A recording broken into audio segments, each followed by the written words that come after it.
오늘 말씀은 느헤미야 10장 30절에서 31절까지의 말씀입니다. 느헤미야 10장 30절에서 31절까지의 말씀, 구약성경 741페이지에 있습니다. 741페이지 10장 30절에서 31절까지의 말씀 함께 읽겠습니다. 우리의 딸들을 이 땅 백성에게 주지 아니하고 우리의 아들들을 위하여 그들의 딸들을 데려오지 아니하며 혹시 이 땅 백성이 안식일에 물품이나 온갖 곡물을 가져다가 팔려고 할지라도 우리가 안식일이나 성일에는 그들에게서 사지 않겠고 일곱째 해마다 땅을 쉬게 하고 모든 빚을 탕감하리라 하였고. 아멘. 이스라엘 백성들은 하나님의 율법을 따라 모든 계명과 규례와 율례를 지켜 행하기로 맹세를 했습니다. 30절은 혼인과 관련된 맹세를 하고 있죠. 이스라엘의 타락을 가져온 것이 결혼이 컸어요. 가나안에 들어가기 전에도 그들과 혼인하지 말라는 경고를 주셨었습니다. 혼합되기가 제일 쉽기 때문에, 이해하고 양보할 수 있기 때문입니다. 섞이면서 하나님과 멀어지고 이방을 닮아갔기 때문입니다. 솔로몬은 첩하고 후궁이 합쳐서 1000명이 됐어요. 대단한 능력자입니다. 그런데 이때 우상에 다 들어온 거예요. 이방인과 결혼한 것이 우상 숭배의 계기가 됐어요. 하나님 중심의 그 가치관이 흔들리게 만들었습니다. 다른 것이 섞이게 되는 시작이 되었어요. 어느 순간 나도 모르게 다른 문화가 스며들어서 계속 세상과 타협하게 되고, 이 타협하는 모습을 또 죄가 아닌 것처럼 합리화시켜버리게 됩니다. 그래서 결국 솔로몬은 다윗이 그렇게 원했던 그 성전, 하나님의 성전을 세워둔 역할을 하였으나 결국 나라가 북이스라엘과 남유다로 두동강에 나는 비극을 가져오게 되었어요. 그리고 하나님 중심, 말씀 중심으로 살지 않았던 북이스라엘은 아수르에게 망했고, 또 남유다는 바벨론에게 멸망을 당했습니다. 우리에게 가장 중요한 것은 신앙입니다. 예수님 믿는 자에게 최고의 삶이 무엇이 있겠어요? 하나님 중심, 말씀 중심으로 하나님을 예배하며 사는 것입니다. 다른 종교를 가졌거나 예수님이 그 안에 없는 사람은 우리가 가진 생각과 삶의 모습하고는 많이 달라요. 일상을 바라보는 생각 자체의 차이가 있습니다. 문화 자체가 또 다르고, 신앙이 다른 건 상당히 부딪히게 만들죠. 부딪히고 불편해요. 불편해. 그래서 불편하고 다투는 상황을 만들고 싶지 않으니까 신앙을 가진 사람이 점점 그 신앙과 멀어지게 되는 거예요. 타협하고 합리화시키게 되는 겁니다. 우리가 삶을 살아갈 때 믿음이 없는 사람, 믿음이 연약한 사람들과 많이 만나잖아요. 근데 그 사람들을 배척하라는 말씀을 드리는 건 아니에요. 하지만 항상 말씀과 기도로 무장이 되어 있어서 내가 그들을 하나님의 가치관으로 주도해 가야 하는 것, 그리고 하나님 방향으로 선하게 영향력을 끼칠 수 있어야 된다는 말씀을 드리는 것입니다.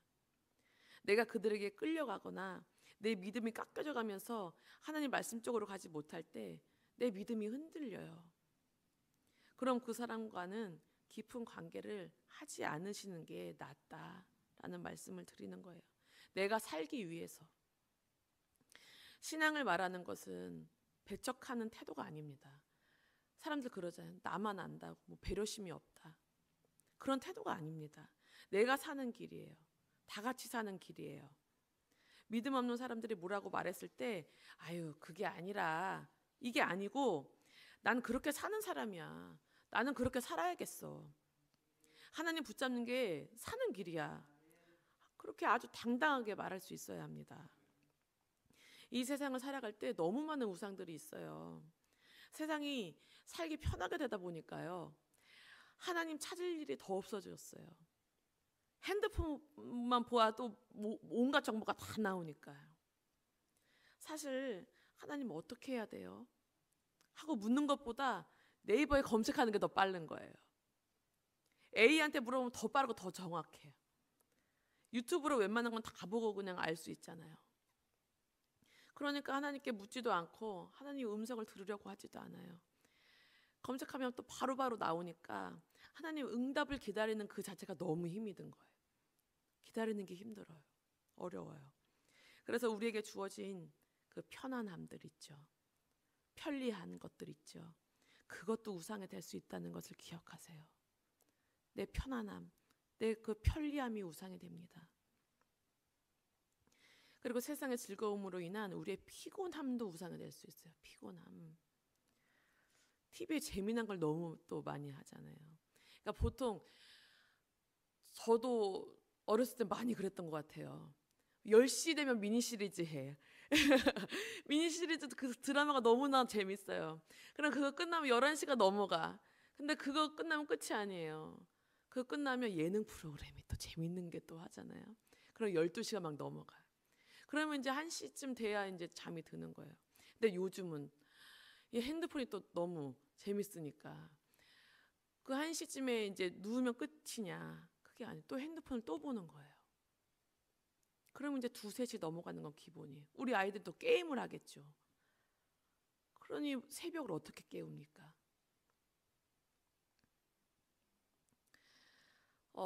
세상은 다 그렇게 사는 거야. 사람들 다 그렇게 살아. 그거 이상한 거 아니야. 이렇게 얘기해요. 믿음으로 살지 못하도록 엄청 방해를 합니다.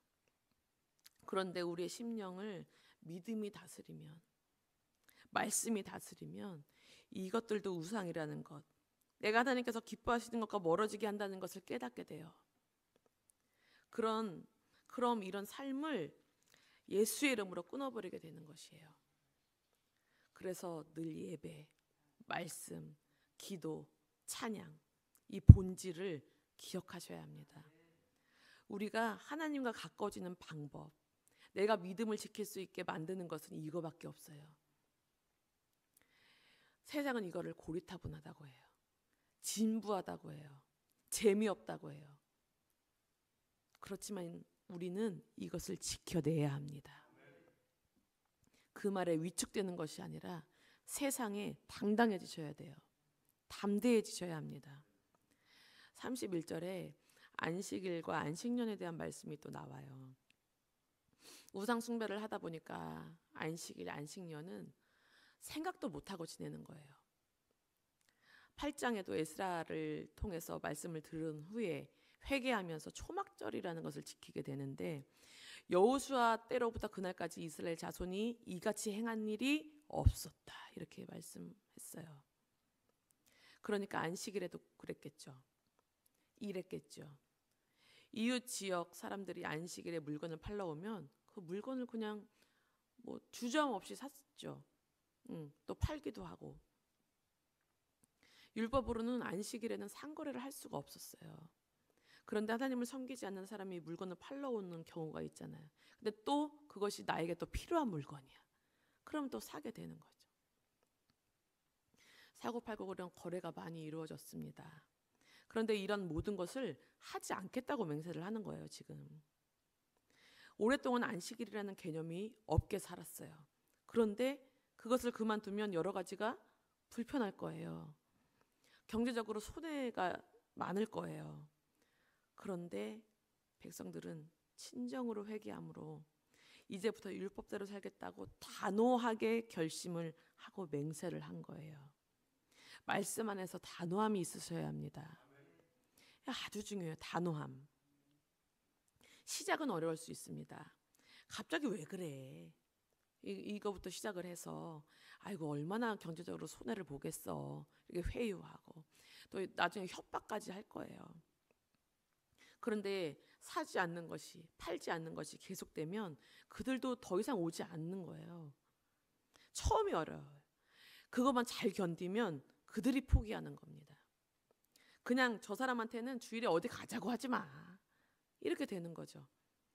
저 사람은 주일에는 틀림없이 교회에 가. 그 사람 찾고 싶으면 그냥 교회로 가면 돼. 그냥 이렇게 인식하게 만드는 거죠.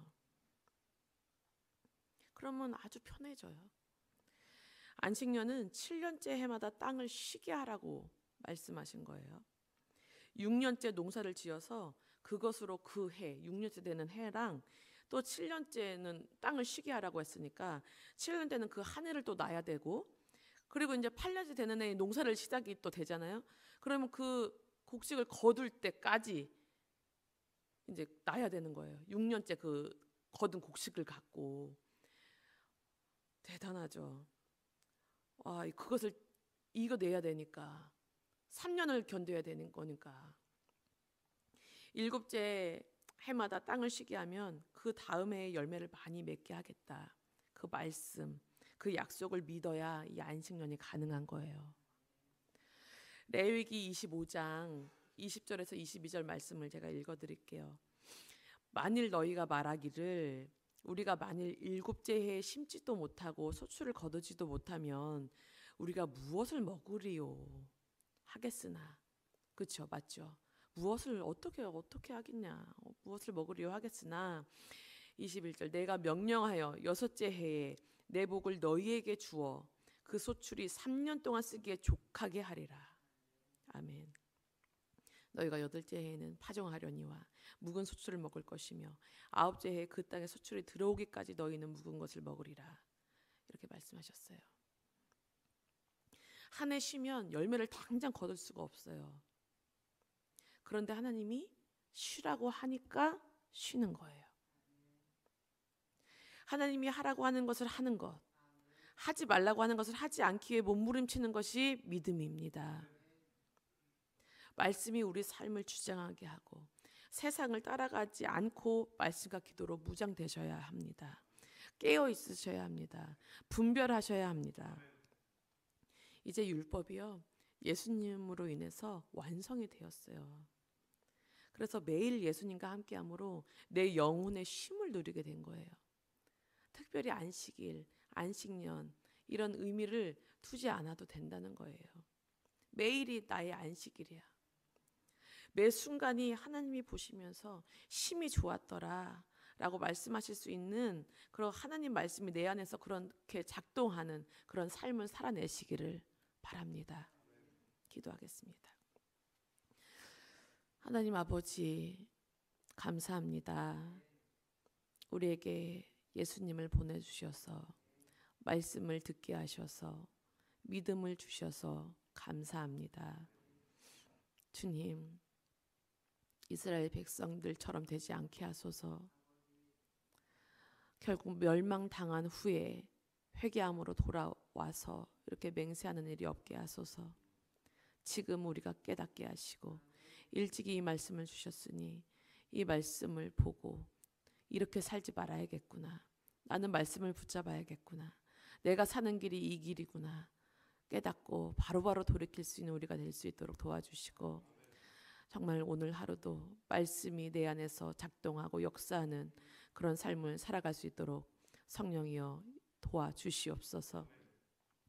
주님, 매일매일이 우리에게 거룩해지게 하시고 매일매일 안식이 이루어지게 하시고 매일매일 정말 하나님 안에서 아름다운 삶을 살아갈 수 있도록 주님 도와주시고, 늘 말씀을 기준으로 점검하게 하시고 내가 믿음으로 서 있는가, 내가 하나님 보시기에 바로 가고 있는가 잘 점검하며 살아갈 수 있는 우리가 될 수 있도록 도와주시옵소서. 주님 감사하며 예수님의 이름으로 기도합니다. 아멘. 하늘에 계신 우리 아버지여, 이름이 거룩히 여김을 받으시오며 나라의 임하옵시며 뜻이 하늘에서 이루어진 것 같이 땅에서도 이루어지이다. 오늘날 우리에게 일용할 양식을 주옵시고 우리가 우리에게 죄 지은 자를 사하여 준 것 같이 우리의 죄를 사하여 주옵시고 우리를 시험에 들게 하지 마옵시고 다만 악에서 구하옵소서. 내게 나라와 권세와 영광이 아버지께 영원히 있사옵나이다. 아멘.